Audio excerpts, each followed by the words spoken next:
99, 370 ml por 9,99. Pula, pula. Compre hoje com cartão Avan e pague em dezembro. Black Friday, campeã, é na Avan. Praia Games está de volta com um fim de semana cheio de diversão. Do dia 4 ao dia 6 de novembro, você tem um encontro marcado com o Mundo Geek no pavilhão de eventos Jair Rodrigues, em Praia Grande. Bate-papos, jogos, concursos e muito mais. São 5 palcos para você explorar tudo sobre o mundo dos jogos. Ingressos à venda no site ou nos pontos de venda. Praia Games 2022. É difícil escolher um plano de saúde, né? Primeiro, você precisa saber se ele conta com hospital de referência top, se tem uma ampla rede credenciada com bons médicos, uma rede própria com unidades de atendimento em toda a Baixada Santista e há quanto tempo ele está no mercado. Afinal, experiência conta muito, estamos falando da sua saúde. Plano Santa Casa Saúde, há 30 anos, sempre perto, cuidando de você.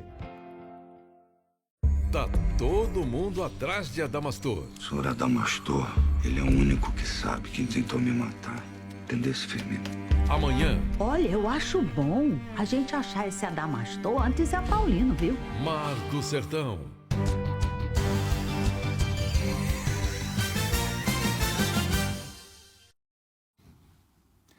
Estamos ao vivo, a partir de agora, para todo o estado de São Paulo. Estamos recebendo, aqui no estúdio da Globo, em São Paulo, o governador eleito de São Paulo, Tarcísio de Freitas, do Republicanos.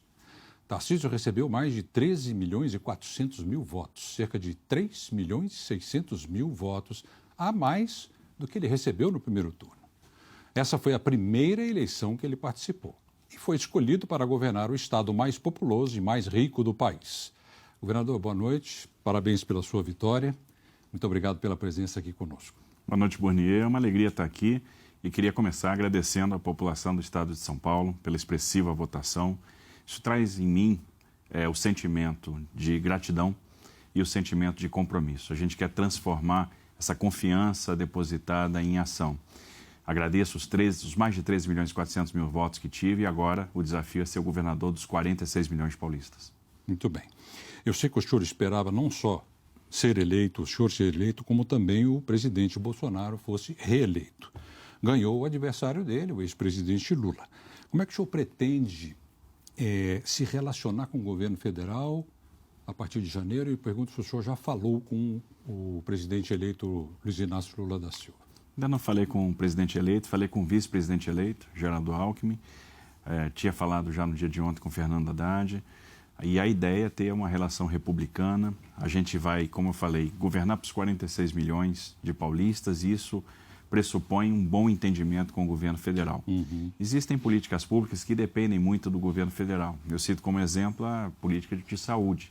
A gestão do SUS é tripartite. A gente precisa do aporte de recursos do governo federal e existem questões importantes como o saneamento financeiro das santas casas. A gente pode e deve ter a colaboração do governo federal. O maior credor das santas casas são bancos públicos federais, como a Caixa Econômica.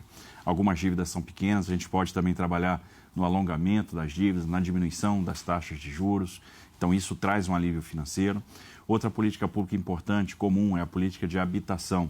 Então, eu sei que o governo eleito tem um programa de habitação e a gente quer trazer a habitação para o estado de São Paulo, dentro do programa federal, para trabalhar em adição com aquilo que nós vamos fazer. A provisão direta via CDHU, a provisão via parcerias público-privadas, o aluguel social. Então, são atividades complementares e o estado de São Paulo, obviamente, precisa ser contemplado. Segurança pública é outra coisa muito importante para se trabalhar em conjunto, fazendo monitoramento de pontos críticos, como portos, aeroportos, que são instalações federais, mas cujos acessos são estaduais. E são, muitas vezes, pontos de chegada de armas, saída de drogas, o monitoramento financeiro das quadrilhas, a inteligência, o compartilhamento de informações é fundamental para a gente ter uma eficácia na gestão da segurança pública. Então, esse entendimento com o governo federal é muito importante e a gente vai ter um relacionamento bastante republicano. Nós falamos um pouquinho já sobre a sua transição de governo. Como é que o senhor pretende fazer essa transição? O Guilherme Fife Domingos vai ser mesmo a pessoa indicada pelo senhor para fazer essa relação com o atual governo? Exato. A Fife tem muita experiência. já participou de outros governos, outras transições, já foi vice-governador do estado de São Paulo, tem uma vida dedicada ao serviço público, ao empreendedorismo, coordenou a atividade do plano de governo, a equipe que desenhou o nosso programa e agora vai coordenar essa equipe de transição. Basicamente, quem vai participar dessa equipe de transição são as mesmas pessoas que desenharam o programa de governo, cada um em sua área. Então, vamos ter lá o nosso economista, o nosso responsável da área de saúde, a nossa responsável da área de educação, da área de infraestrutura. Então, a ideia é começar os trabalhos na segunda quinzena de novembro e, a partir daí, num crescente, coletando as informações, desenhando as primeiras medidas, paulatinamente anunciando isso para o estado de São Paulo, tanto o nome de secretários quanto as primeiras ações que devem ser tomadas para que a gente tenha uma velocidade já a partir da posse. Bom, por falar em nome de secretários, de ontem para hoje o senhor falou em 3 nomes já. Felício Ramute, que é o seu vice na chapa, Jorge Luiz Lima e Rafael Benini, que trabalharam com o senhor no governo federal. Eu queria saber se o senhor já tem designado aqui, pelo menos na ideia, na cabeça, de quais pastas eles ocupariam. A gente ainda vai discutir isso. O Jorge Lima me ajudou muito, por exemplo, na elucidação da questão do custo São Paulo. Então, ele trabalhou com o setor industrial de São Paulo para a gente entender razões da baixa competitividade, questões relacionadas à política tributária, fatores que a gente mexendo ou corrigindo, a gente consegue aumentar eficácia. O Felício tem grande experiência, então, além de ser vice-governador, eu queria aproveitar ele numa secretaria. Temos aí em vista, talvez, a Secretaria de Desenvolvimento Econômico. E o Rafael Benini é uma pessoa de São Paulo, já foi diretor da Artesp, trabalhou comigo na estruturação de projetos de infraestrutura, enquanto eu estive no Ministério da Infraestrutura, desenhando projetos que foram muito bem sucedidos. Foi o responsável aí pelo sucesso de vários leilões e a gente deve trazê-lo aí para nos ajudar na área de infraestrutura. Um nome que realmente assim, todo mundo quer saber logo, especialmente aqui em São Paulo, é o nome do secretário de Segurança. O senhor já tem uma ideia? Não tenho uma ideia. A gente tem, obviamente, eu tenho alguns nomes em mente. A grande questão é que eu tenho que harmonizar a atuação conjunta da Polícia Civil com a Polícia Militar. Então, eu preciso de um nome que traga essa harmonia, que faça as polícias trabalhar de forma integrada, de forma conjunta. Então, esse é o grande cuidado que a gente tem que ter, porque a Secretaria de Segurança Pública é uma das mais importantes. A gente sabe que o calo está apertando, existe uma sensação de insegurança, alguns avanços foram feitos em determinadas áreas, principalmente com investimento em tecnologia, investimento na questão da polícia científica, e a gente quer valorizar as polícias, valorizar as carreiras policiais, melhorar os salários, investir muito em tecnologia para que a gente possa cada vez mais fazer um monitoramento via geoprocessamento das cidades e, com esse monitoramento, dispor de uma maneira mais otimizada o efetivo policial e ter um aumento da resolutividade no enfrentamento ao crime. Então, a gente vai analisar com muito cuidado todos os aspectos de maneira que a gente possa trabalhar da forma mais integrada possível. A gente já teve promotores como secretário de Segurança, já teve juízes, já teve até coronéis. Qual é o perfil que te agrada mais para essa pasta?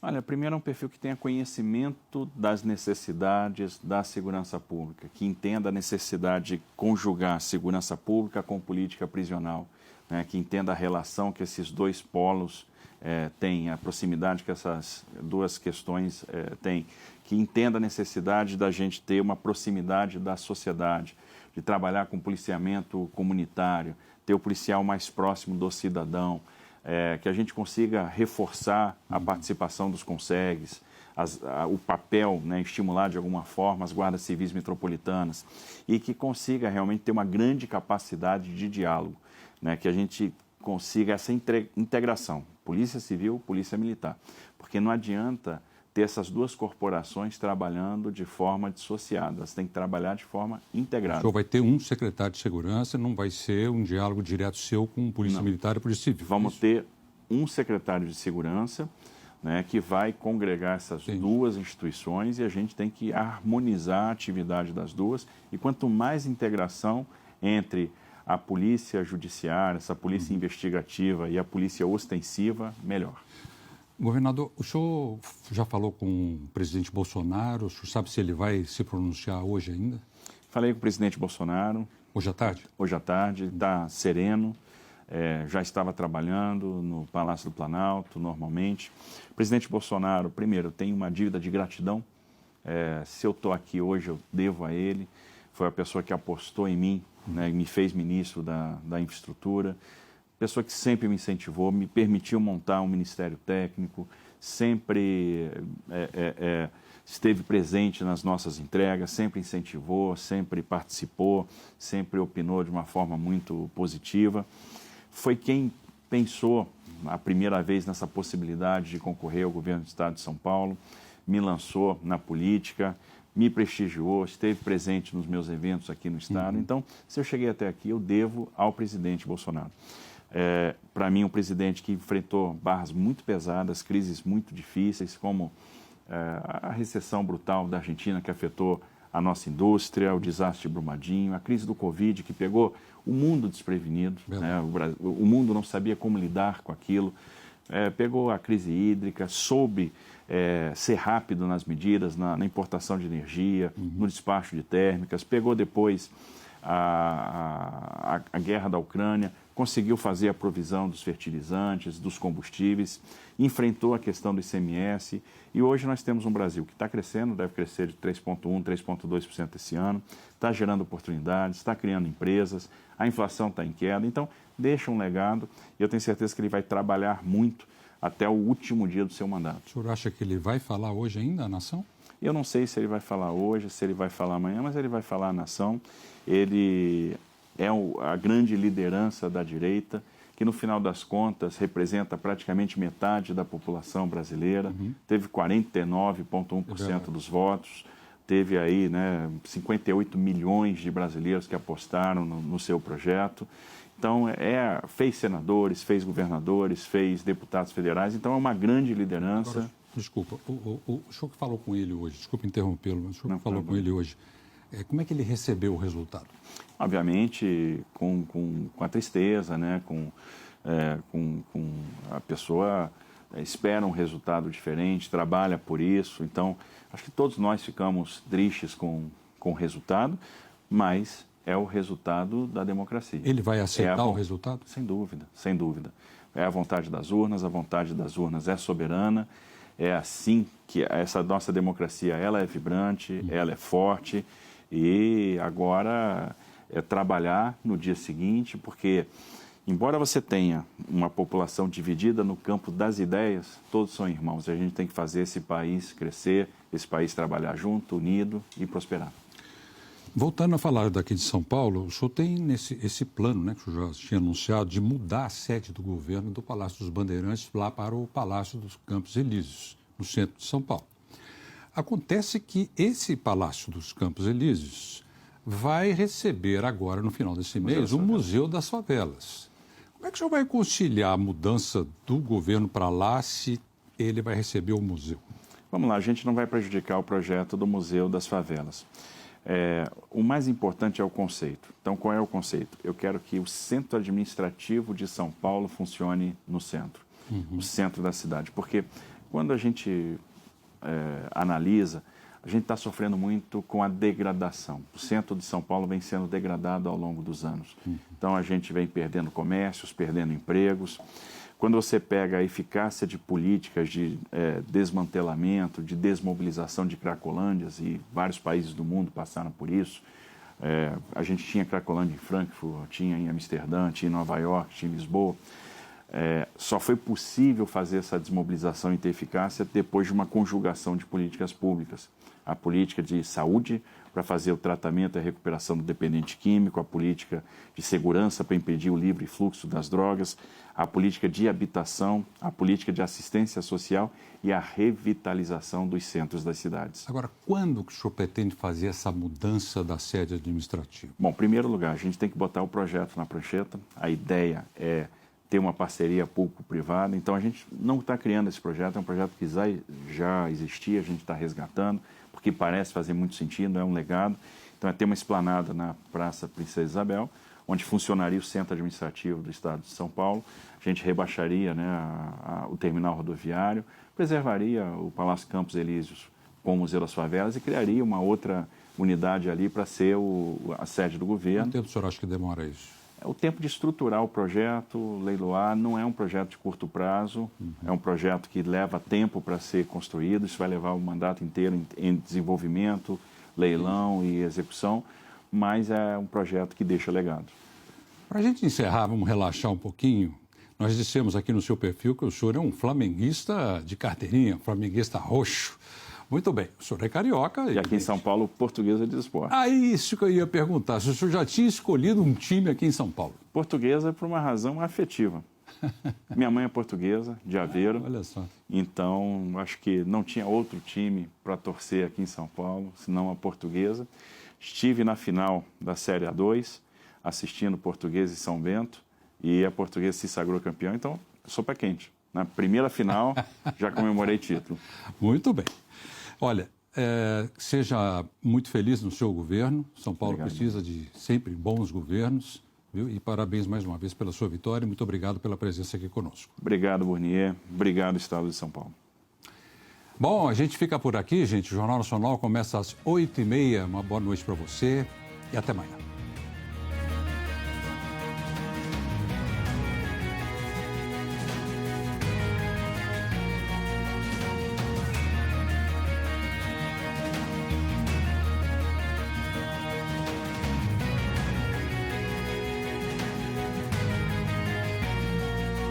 Jornal da Tribuna, segunda edição. Oferecimento: Plano Santa Casa Saúde.